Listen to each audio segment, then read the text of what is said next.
Very superstitious. Writings on the wall. Very superstitious. Letters off to fall. 13-month-old baby broke the looking glass. 7 years of bad luck. You could think in your past. When you believe in things that you don't understand, when you suffer, superstition ain't the way.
Very superstitious.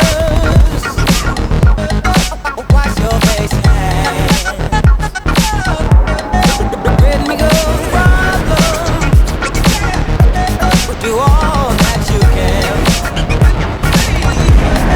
Keep me a daydream. Keep me going strong. You don't want to save me. Saddest song. When you believe in things you don't understand, then you suffer. Superstition ain't the way.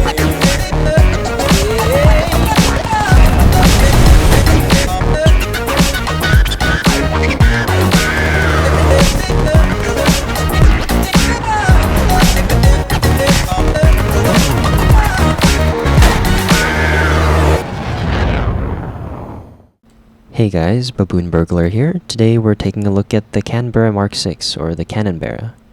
I thought this was going to be another meme suffering request, but surprisingly this thing is actually quite fun to play, granted you position yourself well. So it's flight performance. This thing has an incredibly tight turn. You'll likely be able to turn inside anything you face. It's probably on par with the Mark III Meteor. You won't be able to sustain this turn for very long, however, since you'll bleed your speed very quickly if you keep pulling. But if you purposely keep your turn shallow at around 400 to 500 kph, you can sustain a pretty good rate. Also, if you go above 500 kph, your plane compresses very heavily. From 500 to 600, you still have a pretty competitive turn. From 600 to 750, it's stiffer, but you can still maneuver somewhat, and 750 onwards, you're a flying brick. Your roll rate is also very sluggish. It's slightly better in the 500 to 600 kph range, but it gets worse the slower or faster you go. And on top of that, your wings rip at 0.82 Mach, which your plane can pretty comfortably get in a shallow dive, so paired with its high speed compression, you always want to be looking at how fast you're going. Its firepower is very strong. It has 4 Hispanos, which can sometimes be inconsistent, but for some reason they gave this thing a whopping 2,000 rounds of ammo, giving you the luxury of spraying them off with very little regard for trigger discipline. So, how do you play this thing? As good of a dogfighter as it is, it relies on getting yourself and the enemy slow enough so that you can abuse your tight turn for the kill. This makes you extremely vulnerable to third parties if you end up getting caught in a fight, and you won't have the acceleration to run away. So you want to try your best to force 1v1s by engaging isolated enemies that you know you can kill before the next one shows up. As tempting as furballs are, they are a very easy way for you to lose situational awareness and get an enemy stuck on your 6. And if you're already going slow, you won't be able to escape, and your abysmal roll will make it very difficult to defensive fly.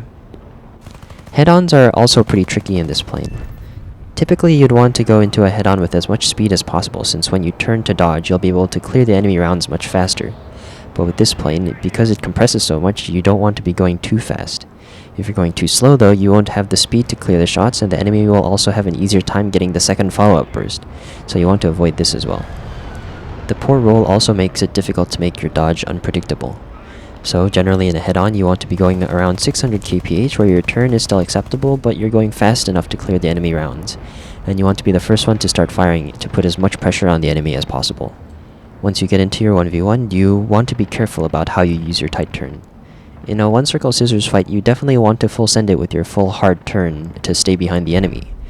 As long as you don't overspeed and make sure to keep in mind your poor roll, then you should come out on top. In a 2-circle rate fight, you can also full send it with your full turn, but this has a chance to scare off the enemy if they see you turning so hard. And if you bleed all of your speed in one turn, it'll make it easier for them to escape. So if you're concerned about this, you can also do a softer turn that'll maintain around 400 to 500 kph, where you rate quite well to maintain energy until you're sure you can pull hard enough for a shot. If the enemy goes vertical or boom and zooms you, then this is where you will struggle the most, because you don't have the engine power to keep up in a climb or speed with most other jets at this BR. So if the enemy goes for this kind of fight, then you don't really have an option but to either try and full send it for a stall shot, or disengage to regain energy and prepare to defend their next attack. One factor that might help quite a lot in these fights is that the enemy will almost always underestimate you. They see that you're a bomber, possibly one without any defensive armaments, and it's likely they've never been killed by a Canberra. And even if they do know that you might pose a threat, they might not know that it actually turns incredibly well, so use this to your advantage and pretend you're an easy target until it's too late for them. Don't make yourself too easy though as to attract too many enemies at once. At the start of the match, it's actually quite easy to overextend and get yourself too far into the enemy lines thanks to your airspawn, so to avoid that, what I like to do is fly a bit lower and off to the side at maybe 2 to 3 kilometers altitude, and flank left around the enemy team. I would avoid climbing into the enemy team, since generally a lot of people who are looking for dogfights like MiG-15s will also climb, which usually aren't the easiest first targets. Plus it makes it easier for you to become the first to be spotted.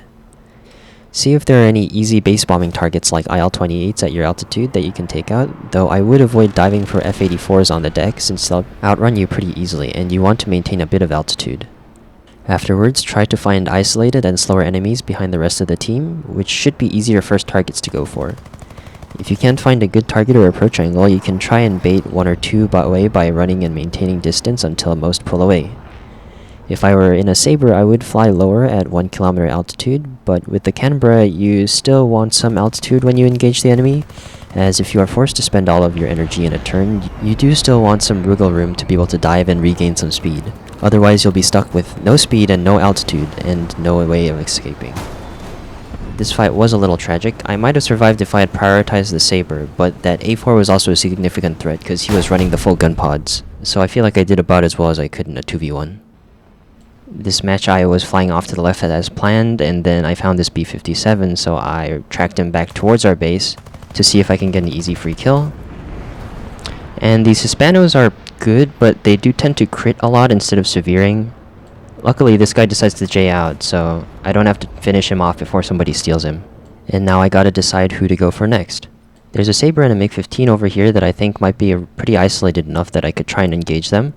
They are higher than I'd like, but if I just dive down to engage the enemies below, then there's a good chance they'll also dive down onto me after they're done killing this guy, so I think I might take a shot, but now I'm also getting engaged by other planes that are down below, so I gotta deal with the Sabre first. If I really want to force an overshoot here, I could drop throttle, but I still want to maintain my speed right now because there are still a lot of enemies around.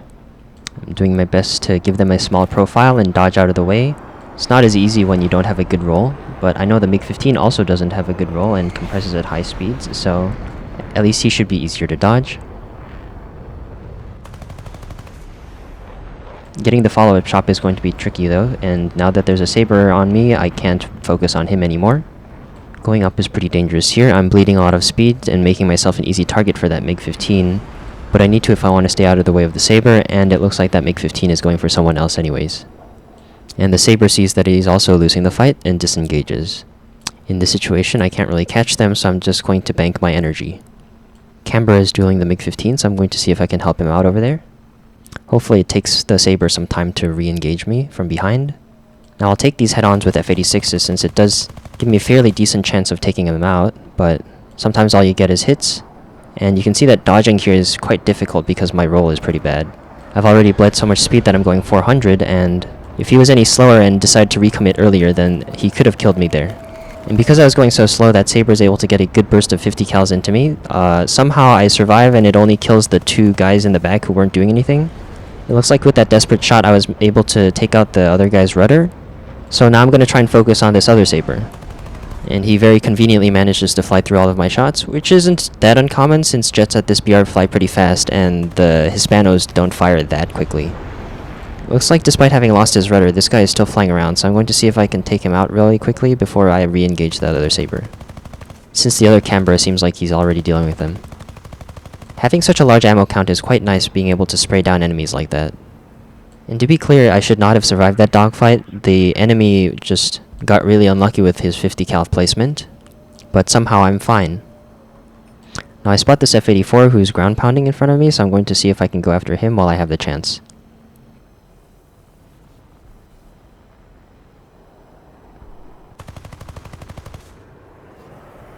No hits. It looks like I've attracted another saber behind me, so I'm going to have to fight him as well. The F-84 seems to be ground pounding still, so he shouldn't be too big of a threat, so I should be able to focus on the saber. Again, dodging is a little difficult in this plane because of the poor roll, but I managed to survive relatively unharmed. I am missing an engine now though, so it's going to be difficult to follow this guy up. And I definitely don't have the speed to pitch up to stall shot for him here, so I'm just going to try and stay inside of his circle right now, and hope he overshoots when I stall over. Full flaps to tighten my turn. That would have been a really cool shot if it had worked, but unfortunately it does not. And it looks like he's going up again, which is going to be very difficult for me to follow again. If I try and go up here, he's just going to boom and zoom me even easier this time, so I'm going to just try and dive away and see how far I can get. It does look like there are a few friendlies in the area though, so hopefully they can help me out. Strangely, it seems that he's very focused on me, so I'm going to turn back to see if I can help the Canberra catch up, because otherwise the saber's just going to catch me and I'm just going to die.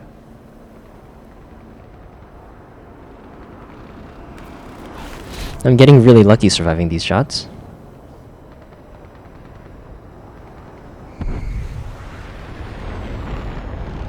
And I wasn't even able to pay attention to that 262, but luckily he pulls off. And at this point, I do not have the engine power to maintain any sort of altitude. I'm just going to have to try an RTB and hope for the best. And against all odds, it looks like most of the enemies are now disengaging, so I am free to RTB. You can see that when you have to engage multiple enemies, take multiple head-ons, and do defensive flying in a furball, things get pretty dicey very quickly.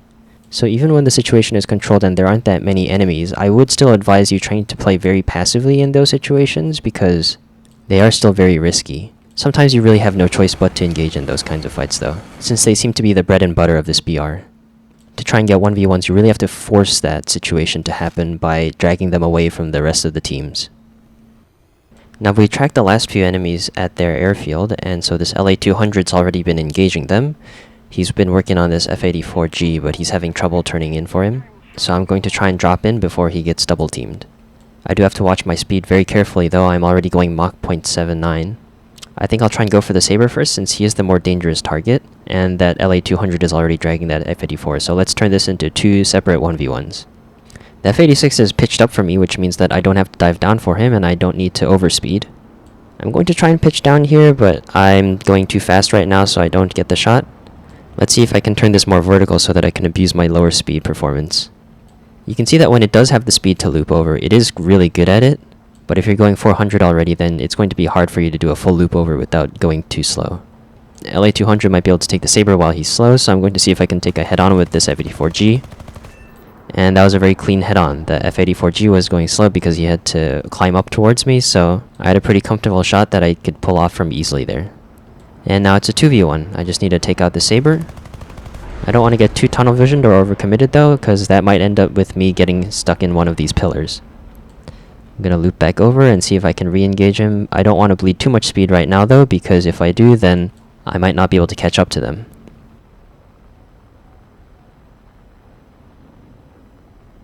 Saber's already going pretty slow though, so I might be able to catch him here. And I have all this ammo, I might as well try and use it to get him to turn. He's decelerating very fast though. I'm dropping throttle completely and he still managed to force the overshoot on me, so I'm just going to throttle back up and go back upwards. He shouldn't be able to take the shot here. And I'm gonna loop over, and he rams into a pillar. Unfortunate, but his death was probably the likely outcome of this scenario anyways. Good 2v2, GG. And the scoreboard is still bugged. I hope they fix that soon. Hopefully it doesn't affect the multi-streak kill rewards. This match I didn't find anybody to engage early on, so I decided to keep my bombs and drop them on the base, since it gives me a good excuse to fly passively towards the side. And now I can look for isolated enemies that are behind the pack that I can engage safely in a 1v1. There are quite a few clouds around and it is evening, so spotting people was a little difficult, but I do manage to find this Saber who is heading towards me. And he seems fairly isolated, so I'm going to engage in a dogfight here. I'm going just about the speed that I want to, around 600-700 right now, and when I do the turn I should be able to get very quickly into the speed range that is ideal for my turn. The Saber's going to try and pitch up, and I could have gotten the shot here maybe if I hadn't lost control, so he's able to pull up over me. Since this plane is so good at tight turns and is very prone to over-G'ing, it might be worth putting an expert crew on this plane if you really like it. I'm trying to get a shot here, but the poor roll is making it a little hard. I do put a few hits into him, that's a crit, and that should be a kill. Now this MiG-15 is showing up at a very convenient time, right after I've killed the Saber, so I'm going to head on him and see if I can force a dogfight again. I shoot a bit too high considering he is pitching up towards me, and I'm going to try and catch him after we make this turn. Unfortunately, he is going incredibly fast, and he's also going vertical, which are the two things that I cannot follow him through with. I'm still going to make an attempt since there's nobody really near me, but this is not likely to hit at all.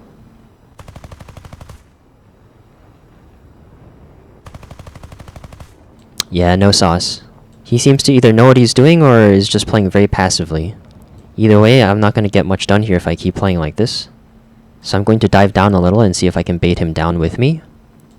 And it looks like he is considering engaging me here, but then he spots this A-28 up at altitude and so decides to go after him instead. Both of us are incredibly slow planes. The A-28 is actually even slower than this plane, so because we are both slow but turny plane archetypes, this guy is probably never going to try and engage a straight turn fight with us. So to cut a long story short, we basically end up chasing this guy for a really long time until I decide it's not really worth my time. The A-28 does keep chasing him though, so basically he remains preoccupied for the entire match. Meanwhile, I go after this F-86K, who I think has run out of fuel, so I'm going to try and kill him before he crashes into the ground.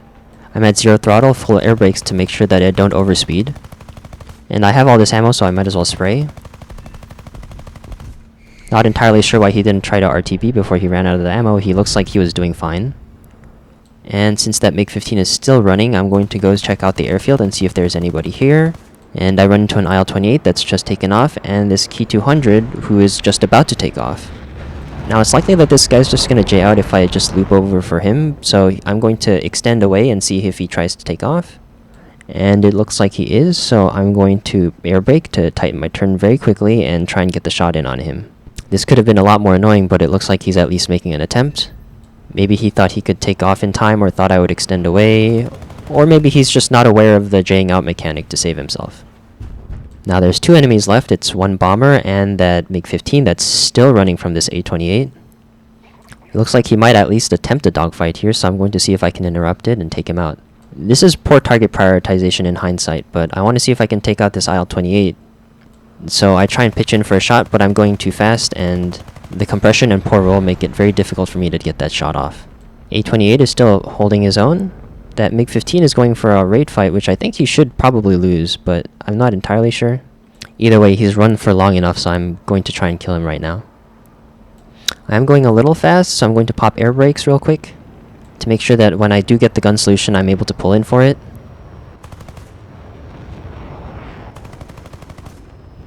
And this might be the only chance that we get. He looks like he's running again, so I'm going to try and spray as much as I can.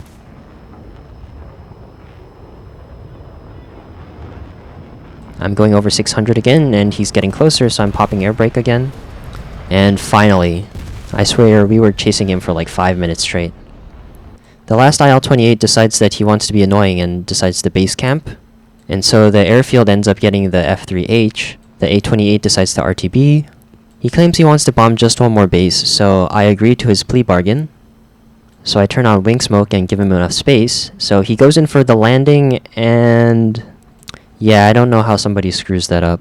Anyways, I'm gonna count that one as my kill, because that would have been the case if he knew how to land an aircraft. GG, I guess? These are all kind of weird and uncommon games that I'm getting. Typically, games at this BR don't last this long. The last match I show will be a bit more typical. The original footage got corrupted, so this is replay mode. Hopefully you guys don't mind too much. I was doing a standard left flank when I saw this F-84 who hadn't dived down all the way to the deck, so I decided to go after him, and he's climbing to make it a very easy shot for me. Even if he wasn't bomb laden, he would have been a pretty easy target. After which I do the safe thing and fly off to the side again to disengage. I'm looking for which targets to go after next, and it looks like this A4E might be a good choice. There are some enemies behind him, but he looks isolated and he is also coming straight for me, so I might as well take this head on. The A4Es will beat you in a head on if they do have the gun pods, so I do have to be very careful. That is a pretty menacing sounding gun. I was a little scared that the A4 might be able to turn in for me, but looks like I should be safe. I'm going to pull in for the shot here. Once again, the poor roll makes it a bit difficult. He's going up now, and I know the Skyhawk doesn't have that good of an energy retention either, so I'm feeling pretty okay with following him up here. I am going very slow though, so I'm going to hope that I can get the shot in here. And I get a lucky shot in. Just in time too. This Yak 30 is joining the fight. I'm making sure that my right is clear. It looks like there's a Mk 15 that is pretty close, but hopefully he's too occupied with friendlies right now. If I had less ammo, then I might not spray as much, but I might as well try and get those shots in because he's not counter-firing, and I managed to put some shots in him. Nothing critical. He's rolling, which is going to make it a little difficult to get the shot off, but he rolls actually directly into my guns here, and I managed to take his wing off. Again, very lucky that I'm able to engage these enemies one by one, because if this turned into a double team, then I might have been dead very quickly. And this next enemy shows up right on cue. Let's see what I can do. It's a little too late to pull in for the head-on, so I'm going to give him as small of a profile as possible to make it harder for him to shoot me. And again, the fight is on. I'll be able to pull him directly inside of him right now, since it looks like it's turning into one circle. And I'm trying to lead him, but these clouds are making it kind of difficult to see him, and I'm also overspeeding a little bit, so I'm going to pull off for now. Initially, I wanted to comment over all of the dogfights I had in the intro montage, but I realized that I'd probably just be repeating the same points over and over again, so I thought the montage would fit better, since I am going over all of the necessary points already. The clouds were making it very annoying to spot him, so I was trying to drag him out as far as I could to see if I could 1v1 him in a clear open space, but it looks like he disengaged much earlier, so I turned back and try and get him. I'm going much too fast, so I'm compressing a lot on all of my control surfaces, making my shot here very difficult. And it looks like he's going pretty slow, so I'm going to pop my air brake as well, try and stay behind him. My reaction was a little bit late. I do still manage to stay behind him, but if I'd done that earlier, then I might have gotten a much easier shot on him.